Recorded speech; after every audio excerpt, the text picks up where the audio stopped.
from Washington, this is VOA News.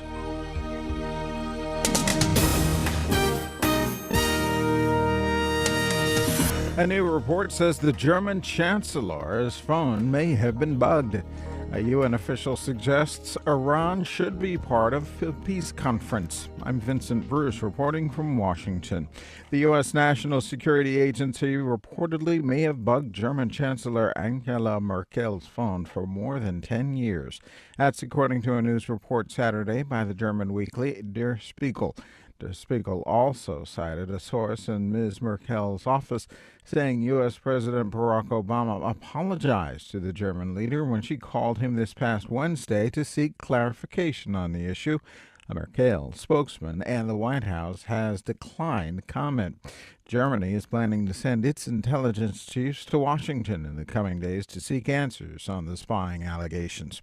Further details at voanews.com.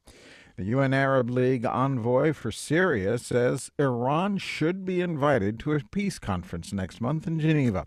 At a news conference in Tehran Saturday, Lakhdar Brahimi said Iran's participation in the so-called Geneva II conference is natural and necessary. Brahimi spoke after talks with Iranian Foreign Minister Mohammad Javad Zarif, who has said Iran wants to help settle the Syria crisis through diplomacy. Iran has been a key ally of Syrian President Bashar al-Assad during his country's civil war. Somali security forces have raided and closed Radio Shabelle, a popular independent broadcasting station located in Mogadishu. Law enforcement officers entered the building on Saturday. The station owner and director says some of the 37 staff members were beaten by police before they were arrested and detained in what he called a politically motivated raid. He told VOA's Somali service the government wanted to silence Radio Shabelle because it had reported on corruption and other issues that government does not like. As many as 1,000 demonstrators rallied Saturday outside the U.S. Capitol against NSA spying, demanding an end to mass surveillance of individuals. Jennifer Wynn was among the demonstrators outside the Capitol Saturday. Over the past several months, we the people have learned so much about the abuses going on and the complete lack of oversight and the mass surveillance into every detail of our lives. And we need to tell Congress that they have to act, and we need to demand it. President Obama has ordered a review of U.S. surveillance programs after former NSA contractor Edward Snowden leaked NSA secrets, including sweeping U.S. surveillance on Internet searches and telephone records of ordinary citizens and world leaders. Former CIA Deputy Director Michael Morell said in a television interview to be broadcast Sunday that Snowden's leaks are, quote, the most serious compromise of classified information in the history of the U.S. intelligence community, unquote. The United States, for the first time, plans to use information gathered from warrantless surveillance as evidence against a terrorism suspect. The suspect, Jamshid Mutorov, is in jail in Colorado. The FBI arrested him last year for allegedly providing material aid to the Uzbek terror group Islamic Jihad Union. Federal agents monitored communications between Mutorov and the administrator of a website associated with the group.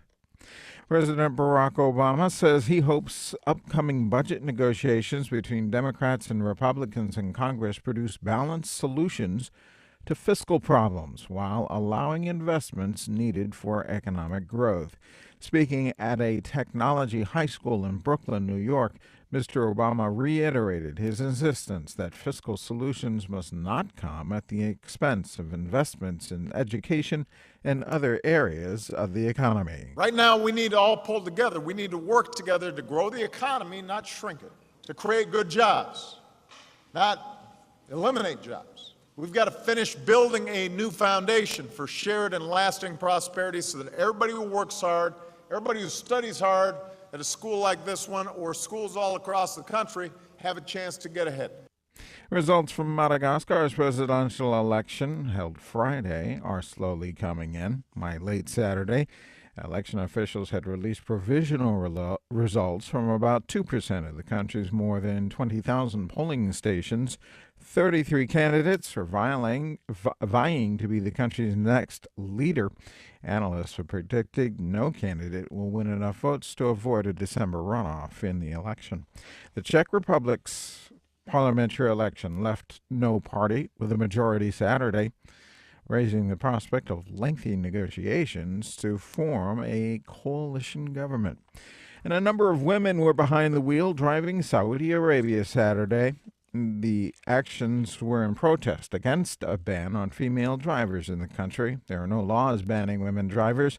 However, authorities do not issue them licenses. The women who drove on Saturday had driver's licenses from abroad. All of the latest, visit us at voanews.com. I'm Vincent Bruce, VOA News, reporting from Washington.